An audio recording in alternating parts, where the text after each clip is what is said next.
Welcome, everybody, to the N Word for Nerd podcast. We are here, as always, with the crew. We have a great show for you. And yes, I do know the episode number today. It is 56, right, Jaron? 56? Yes, 56. Okay, Always 56. It's 42.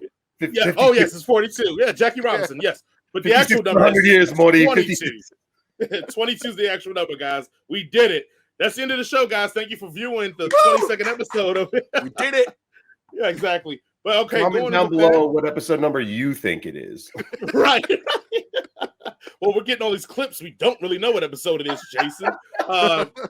Deal with it, guys. All right. As always, we have our other host here as well. Jaron, what's going on, Jaron? How's it going? Oh, other host. I like it. All right. Hey, I'm doing great, man. I feel like I just got promoted. Other host. Affirmative action at work, everybody. He just got a promotion over the exactly. other. Undeserving white guy gets another promotion. Look, even in this economy, in this system of blackness, it is still white privilege. So there we have it. And then we have the assistant to the host, the Duke of all nerds, Jason. I can't even get assistant host. The assistant to the host. Oh, no. I'm the assistant host. No, you're the assistant to the host. You put office jokes in this. I love it. Jason, what's going on, brother? I was fine until I learned that I got promoted. Also, please share with everybody the awesome mug that you're drinking out of, because I am envious, and now we'll search the market for that. Oh, nice. I bought at Dragon Con 2 weeks ago, 3 weeks, I don't even know. But it's filled with beer. It's fun. It's great. It's awesome. I feel like a Viking. I'm going to go pillage later. It looks like you support the Alliance, my dude. It's a Phoenix. Mm-hmm. Yeah, that's some Alliance. And I'm Horde for life. It's red and black. How would I support the Alliance with red and black? Because the Phoenix. Because the Phoenix. It's the Phoenix. It's more Horde than anything. Oh, they did have a Horde one, but I didn't pick it out. I picked out the Phoenix. So that works. Well, guys, we're gonna have a great show as always. And before we jump into that, please remember to like, share, subscribe to Headcanon Circus on everywhere: YouTube, Facebook, Spotify, Apple Podcasts, Google Podcasts, iTunes, Anchor FM. Wherever you are, we are probably there too. So just search for Headcanon Circus and we will come up. And if you can't find us, let us know. And then I'll find out why you can't find us. But you probably can't find us because if you're not listening to this show, because you can't find us. But anyway, share it, tell it to a friend, and then bring them all in and enjoy the insanity that we bring. All right, if you're on YouTube, smash that bell. Yes. Smash that bell. Smash that bell. Smash. Especially, hopefully, it's Kristen. So, ooh, yes, I would love to smash that. Hey, everybody caught on, right? Okay, great. Go ahead and jump into a segment we're going to be did. I think me and Jason did it, maybe the very first show we did, because that's when he preferred the Wheel of Time series. And now look how it blew up. Like you they made a show because of my recommendation. Right. You named it and it fucking blew up. So next we're gonna do a thing called recommendations. We're gonna talk about some things, shows or movies or books that maybe are being overlooked that you guys should probably check out.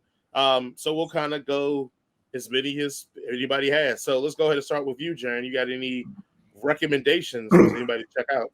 Yeah, so I mean, I'm a big reader. It's kind of documented that I like the Discworld series, but I guess about a year and change ago, the guy that is the author of the Discworld series, Terry Pratchett, had co-written a book with our everybody's favorite author Neil Gaiman, and it is one of my favorite books, period, outside of all genres or anything, and it's called Good Omens, and it's a comedy about the end of the world. It's very British, it's very dry, it's very witty, and it was adapted. The novel itself is great, I highly recommend it, but it was also adapted to an Amazon Prime original with Barty Crouch from the Harry Potters, Mr. David Tennant himself, Doctor Who to some, and what is it, Michael something or other? Sheen.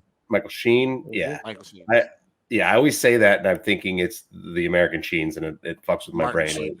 Martin Sheen, yeah. Not the same. Michael Sheen. It's nice and hanging. We can't give up now.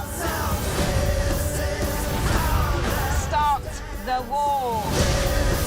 There doesn't have to be a war. Of course there does. Otherwise, how would we win it?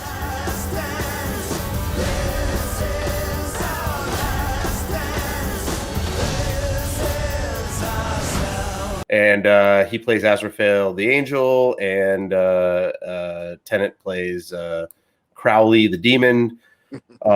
They have this beautiful Wile E. Coyote sheepdog relationship where when they're on the clock, they're trying to damn and or save humanity. But when they clock out, they like to go grab coffee together and kind of wax existential about the situation they find themselves in.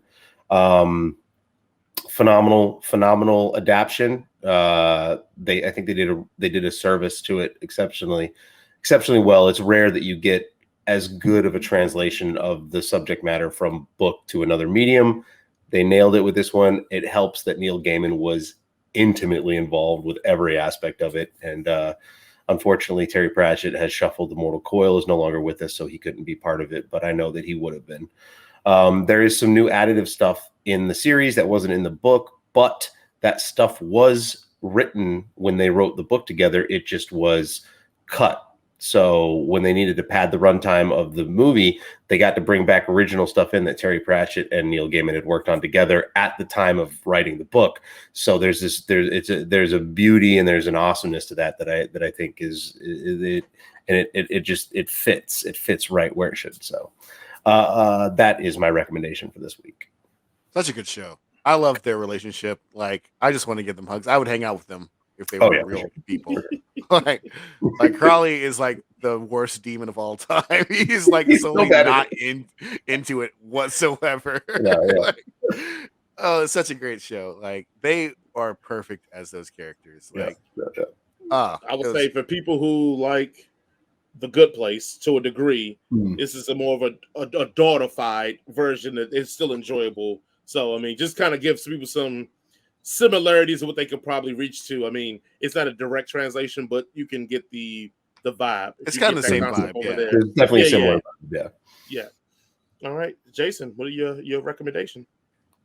Me and Jaron were talking about this because we both seen this, and it's a movie on Netflix. And you know, for me, I don't really.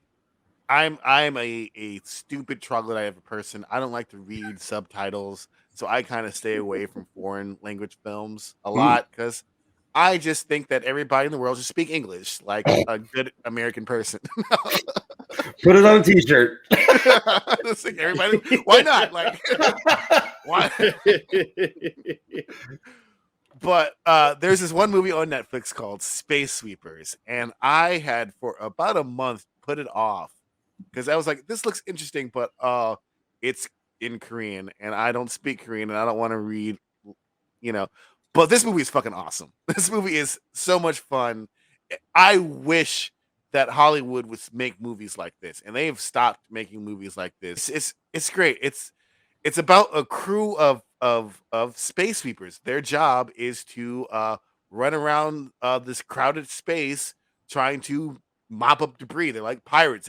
Each crew is after this debris, and they're trying to get it so they can make the money so they can live another day and put gas in their ship. And they're embroiled in this conspiracy with a living bomb or maybe a robot or whatever. We don't know.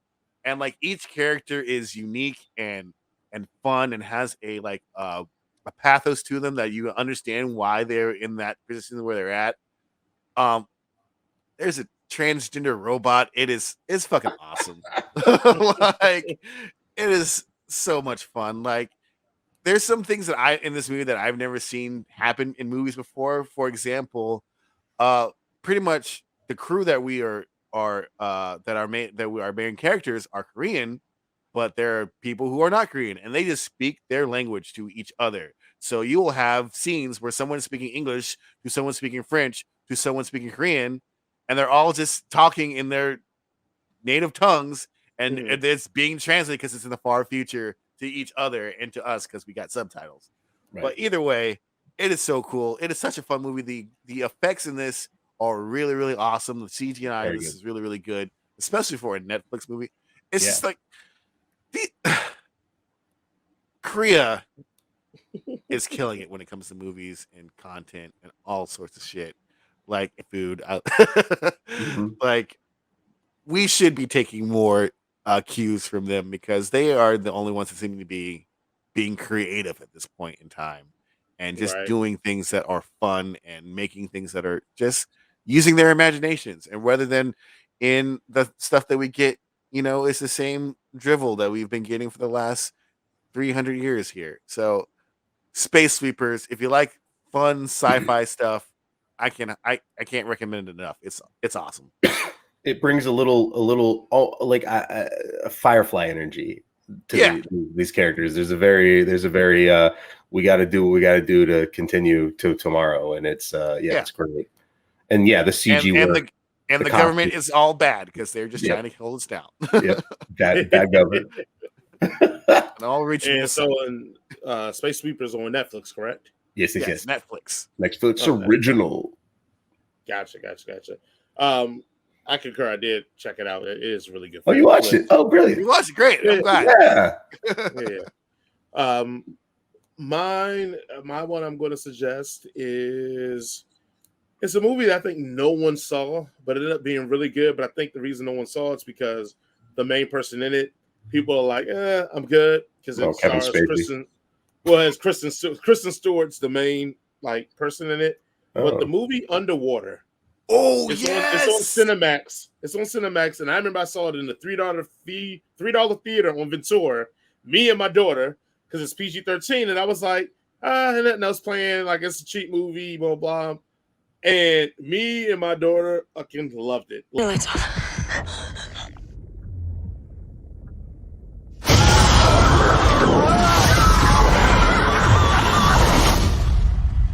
that?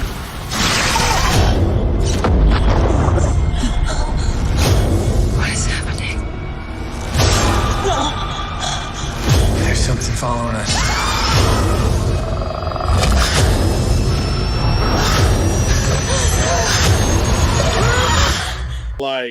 Underwater is a good movie. So it takes place in this underwater base, basically. Underwater. And underwater. And basically these creatures and monsters are attacking the base and making the facilities fail. And the people involved have to make this trek underwater completely underwater in the deep depths of the sea, this trek across to another part of the space station to try to stay alive while these creatures are attacking them. It pretty much is a more campier version of Aliens or in that ilk of horror movies. It's not, but it is so freaking good. And I think it's so good because you don't expect it to be good.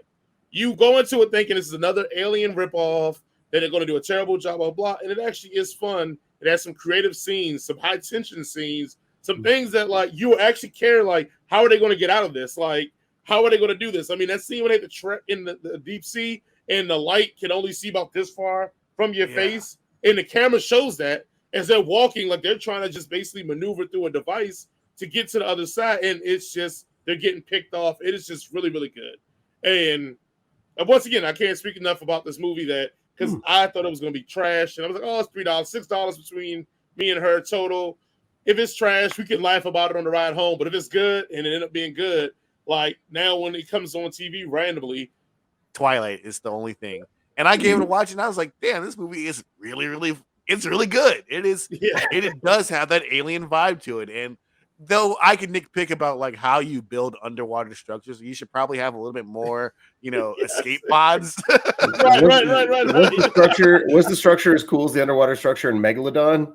Because that was a dope underwater structure. Well, this thing was several stories tall. Oh, okay. Yeah. So they had to actually, because the creatures attacked the higher part, and they had to go down and go all the way to the bottom of the floor to Seems go counterintuitive. Well, because the top parts had been already destroyed. Oh, damaged. Gotcha. Sealed, and it was sealed off. Yeah. So they had to go down and then across the ocean floor to another facility that they had abandoned to go back up to the top. And also there is a reference. The creatures are a reference to a creature that we all know and love. I won't spoil it here, but when you see that movie and see it, you'll be like, "Holy shit, that is dope as fuck!" Because it is great ending. Yes, great ending too. Based on your recommendation, I'm going to watch it. So yeah. It definitely sticks the landing on the ending because I didn't expect it to end that way, the way it ended. So yes, that is my recommendation there. Jaron, any more recommendations that you would have that you can think of? I think we should hold it to one if this becomes a thing. One per week. Let's not So blow we our don't load. spend 7 hours talking about shit we like. All right. Well, hope everybody enjoyed the insanity of these battles, because or just the show in general, because I mean we do aim to please out here in these streets. All right, guys, thank you again. It was fun. Even though we don't always agree, I enjoy disagreeing because I think it makes good content and a great show. So if you all enjoyed what you just listened to and heard, please remember to like, share, and subscribe to Headcanon Circus. We are everywhere you want to be at: YouTube, Facebook. We are on all Kroger, podcast Publix. places, from Spotify, Apple Podcasts, Google Podcasts, iTunes, Anchor FM. And as Jaron always reminds me, because I forget, don't forget to hit the bell icon on YouTube so you can be notified. Yep, you can be notified when we post further episodes of the things we do best, which is argue and talk about geek stuff. As always, Jaron, any closing words? No, just to help us feed the algorithm gods. And appreciate you and your viewership. And again, comment. And one of the unique qualities, and I don't think we really push this enough, and we really need to. If you disagree or agree with something, we will 100% invite you on, and you can fill out this fourth. We have room for 4, so We have no if you want to be part of this, come join us. We will 100% let you in. We don't do these live; we pre-record them, so you know. If you just come on to me, crazy, we'll edit you down. No worries. Yeah, but It's just no N bombs, no R bombs. That's about it. No F bombs. Fuck is not an F bomb, obviously. right. right. Yes, Woman yes. is an OT. Yes. All right, Jason, any closing words? Oh shoot. Are you talking to me? My battery just went low. Okay, yeah. Closing word. Be kind. Be considerate. Tip your servers and bartenders 20%, and also Please. Gandalf and totally clap. Fucking get Dumbledore any day. Jason's wrong. Thank you guys for listening, and we